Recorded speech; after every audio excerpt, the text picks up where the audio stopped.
Yesterday was a system of inequalities. Today is a system of equations. So again,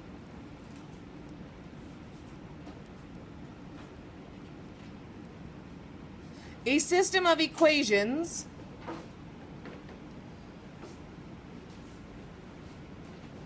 is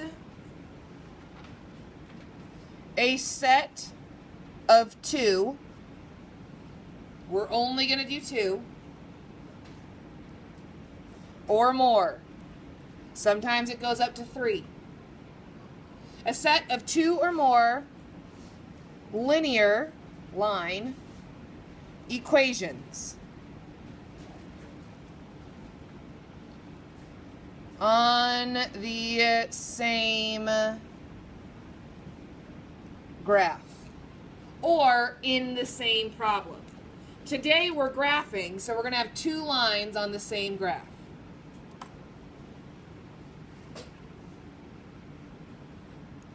But the great news is, yesterday we had to shade, and the answer was wherever the shaded area was. Today, the solution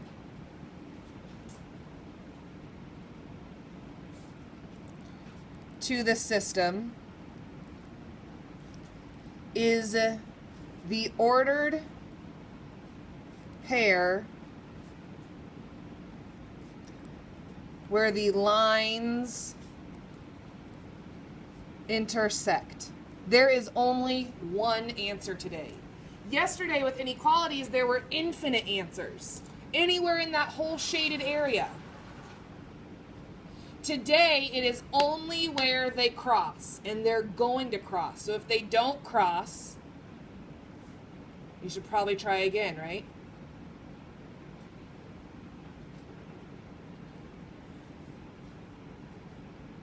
So what if they give you the answer already? What if they said to you, hey, is 4, 1 a solution to the system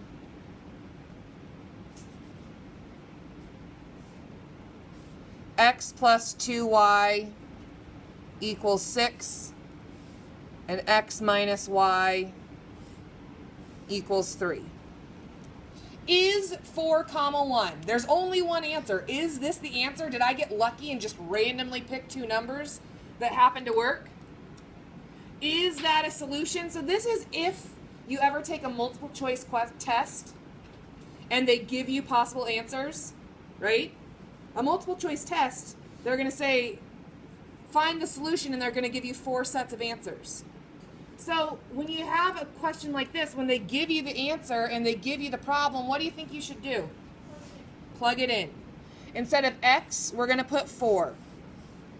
4 plus 2 times 1 equals 6. Does that work? All right, it works for one of them, but it has to work for both. So let's try this one. Instead of x, 4 minus, and instead of y, 1 equals 3. Does that work? If they're both yes, that's the answer. What if one of them's yes and one of them's no? Then it's not the answer. What if both of them are no? Then it's not the answer. So it's really easy to tell the answer if they give you the solution. If they say, is this the answer? You substitute and figure it out. But what if they want you to find the answer? So take your two graphs. Give yourself maybe 4 spaces at the bottom.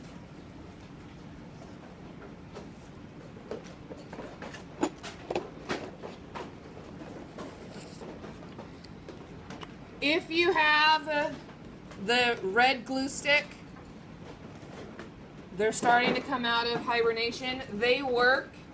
They just need a little bit of love at the very beginning when you're using it. So you have to kind of squiggle it around to get it to actually start thinking about working.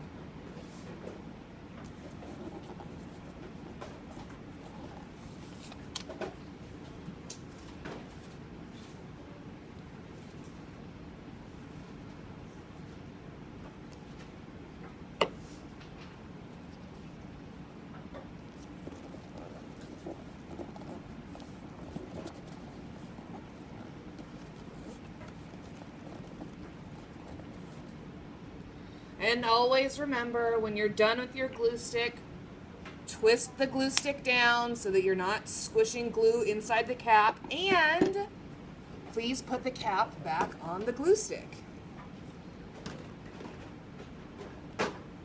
Little things I never thought I'd have to remind 8th graders.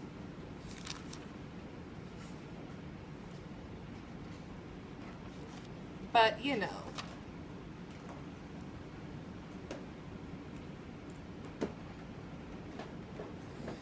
All right, let's start with an easy problem. Are you ready?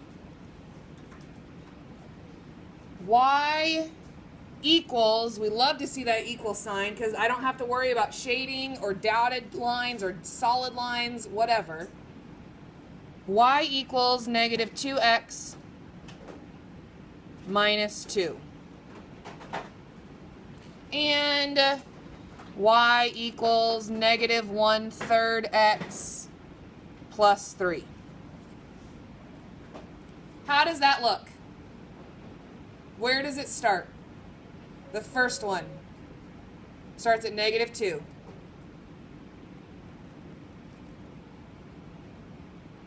And from that dot, we do our slope, which is negative 2 over 1. Ladies and gentlemen, the more dots you put, the better it is, and you're about to see why I want you to put dots all along the line. Because it's an equation, I connect it. I don't have to worry about it. I know that I connect the dots. I only worried about dotted lines if it is an inequality.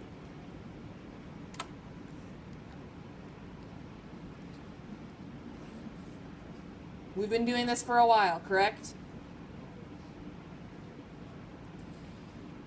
Where does this equation start?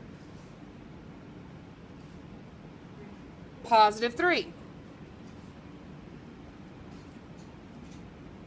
And what is the slope for this equation? Negative 1 over 3. Negative 1 over 3. The beautiful part about this, ladies and gentlemen, what happens? The dots cross. There are two dots exactly on the same point. When you are graphing, this will happen. If it doesn't happen, you did something wrong. Two dots are going to share a point.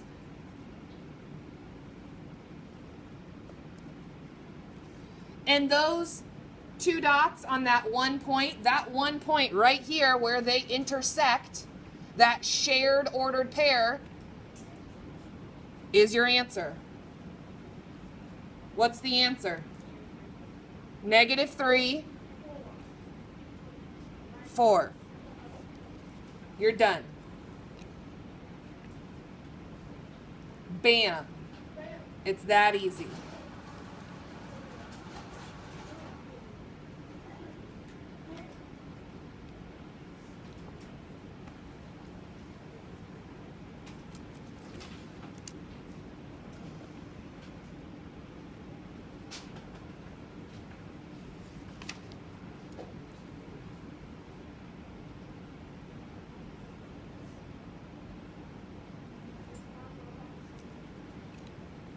I'll give you your homework.